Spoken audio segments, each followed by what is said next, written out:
Oke teman-teman, pada pagi hari ini saya berada di Sukoharjo, tepatnya di BUMDes Mulur. Nah, kita ulik teman-teman, ada apa sih di BUMDes Mulur itu?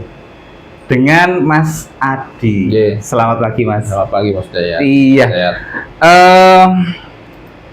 Gimana sih awal mulanya untuk BUMDes Mulur ini? Historinya lah, histori pendek. Oh gitu. Matur nuwun Mas Dayat. BUMDes Mulur ini mulai tahun 2020 ya, berdiri mulai dengan bisnisnya unit pengambilan sampah. Ya, pengambilan sampah.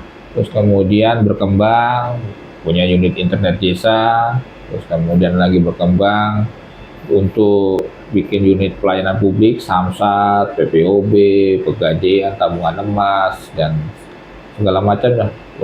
Dan lanjut kemudian kita bikin produk pertanian, Desa Mulur, yaitu beras Mulur, beras sehat. Terus akhirnya terakhir kami punya desa wisata berbasis edukasi. Ini yang sedang kami lakukan adalah temanya adalah zero waste tourism.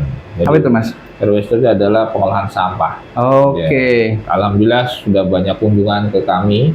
Terakhir kemarin itu dari Universitas Pekalongan. Universitas Pekalongan. Dari prodi pariwisata, prodi kesehatan. Itu luar biasa, datang 1 bis ya. Kemudian banyak kunjungan dari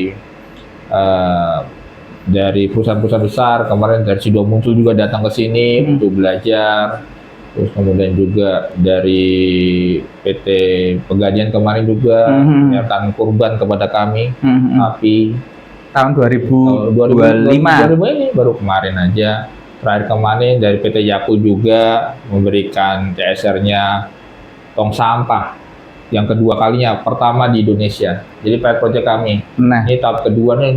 Yang dulu tuh presiden direkturnya datang dari Jepang, tuh datang 150. Kemudian sekarang setelah habis lebih kurban itu, kami 3 hari kemudian datang Yapul dengan kementerian itu ngasih kami 70. Artinya mereka merasa bahwa kita memang amanah ya. Hanya dikasih banyak.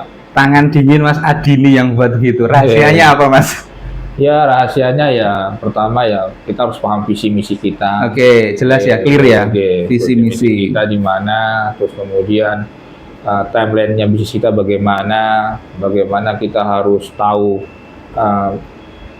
mau dibawa kemana ya, seperti itu. Artinya bisnis itu kan banyak dramanya seperti itu. Nah ini bagaimana kita tuh harus tahu bahwa kapan kita harus tegas, kabar kita kencang, karena kebetulan karyawan kami ini anak muda semuanya, generasi yang gampang rapuh ya, itu gampang rapuh. Kalau dikandani kadang keras, kadang-kadangnya baperan. Nah, itu ya untuk itulah caranya kita untuk bagaimana mengelola SDM yang ada, dan bagaimana kita mengelola peluang yang ada. Ya alhamdulillah. Ya berjalan sudah tahun keempat ini. Tahun keempat ya? Kerjaan kami sudah 9. Mungkin dibandingkan BUMDes yang lain, kami sudah bisa memberikan kegiatan yang luar biasa. Dengan potensi desa yang sangat terbatas dalam SDM. Sumber daya alam yang terbatas. Itu yang terjadi di desa-desa yang lain ada di Indonesia. Di Jawa. Ya desa biasa, sawah. Tetapi dengan mencari peluang bisnis, bagaimana itu akhirnya kami bisa mempunyai omset yang ratusan juta. Itu yang kita lakukan. Artinya ini saya berharap yang kita lakukan ini akan bisa diduplikasi ke teman-teman yang ada di desa lain. Mari belajar ke kita dengan potensi yang sama, kenapa tidak bisa? Ya itu ada beberapa desa yang mungkin Nyun Sewu divisi BUMDesnya itu masih stuck di situ gitu loh Mas. Kira-kira ganjalan atau problem utamanya itu apa ya? Pertama awal itu masalah visi misi. Ini visi misi ini ya. Jadi di desa itu ada 3 pilar. Pertama adalah pemerintah desa, kemudian ya sebagai eksekutif, legislatifnya itu adalah PPD, Badan Pertimbangan Desa, mewakili masyarakat. Yang ketiga adalah yang mengelola bisnisnya atau Direktur BUMDes. Ini harus sama dulu. Oke. Kalau nggak sama terus gimana mau jalan? Tetap nggak bisa ya? Nanti kalau curiga menjadi aja, itu permasalahan pertama. Oke. Harus selesaikan dulu kondusifnya. Ya. Itu kalau udah jalan, insya Allah nanti bisa berkolaborasi dari 3 pilar tersebut. Itu yang jarang terjadi. Tapi muncul keberanian kayak gitu kan sebagai jarang-jarang nggak Mas? Keberanian untuk apa namanya ya, berkomunikasi dengan stakeholder seperti itu. Berarti kemampuan komunikasi harus dibutuhkan, Om. Ya betul, public speaking ada. Ya, public speaking. Karena background saya kan dulu di korporat ya. Nah, jadi, itu yang membedakan ketahuan ini. Jadi kita harus tahu pemerintah desa, BPD itu mau seperti apa. Oke. Nah, kita harus banyak. Ini masuk visi misi ini juga ya. Duduk bareng.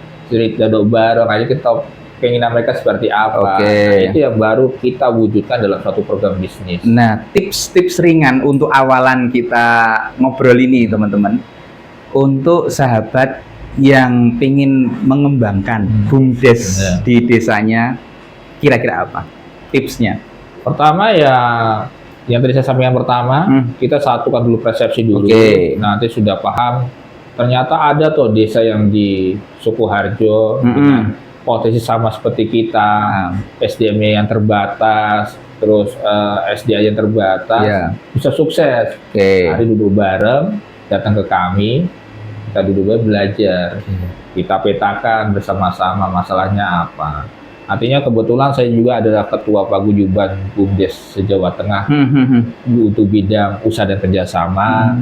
Maka kami terbuka banget. Kami berharap teman-teman ini harus bisa tumbuh bersama, karena masalahnya dana-dana yang ada di desa itu eman-eman kalau nggak bisa kita maksimalkan. Ya, berarti Mas Adi ini membuka peluang bagi semua teman-teman untuk datang ke BUMDes Mulur Sukoharjo, belajar bersama. Mungkin membongkar pola pikir, mindset. Nah, seperti itu untuk membuat visi misi dulu ini. Kemudian cara komunikasi mungkin, kemudian menyatukan visi dan misi ke stakeholder yang stakeholder yang ada, pamong dan sebagainya. Karena stakeholder yang ada yaitu pemerintah desa atau pemilik modal. Bagaimana kita meyakinkan pemilik modal juga bahwa bisnis kita tuh benar-benar punya profit, itu yang berat. Punya profit ya teman-teman. Karena kita badan usaha kok, harus profit. Suka dukanya zaman dulu sebelum profit Mas. Nah ini.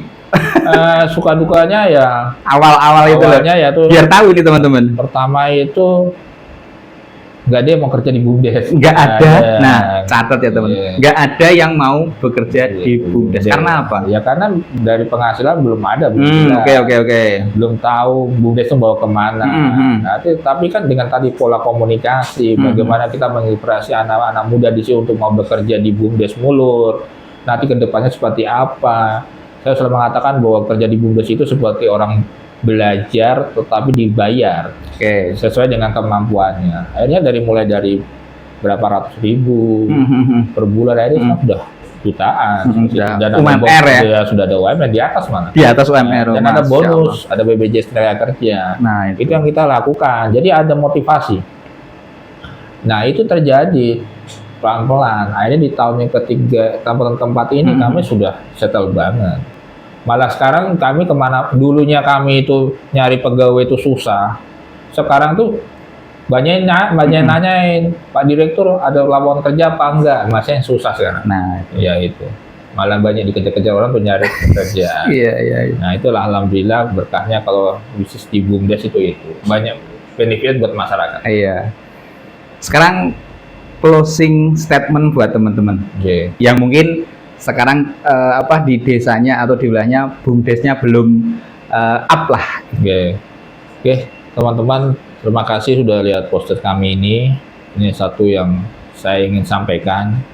Kita itu mempunyai keterbatasan potensi desa. Ya, seperti teman-teman kita yang ada yang punya air yang luar biasa atau sebagainya. Tetapi percayalah, setiap desa itu punya permasalahannya. Semoga dengan hadirnya BUMDes kita bisa menyelesaikan masalahnya dalam sisi bisnis, membuka lapangan kerja, memberikan potensi yang menjelaskan, menampilkan potensi yang ada, itu yang sangat luar biasa. Semoga itu yang semoga menjadi inspirasi teman-teman semuanya. Oke, seperti itu aja.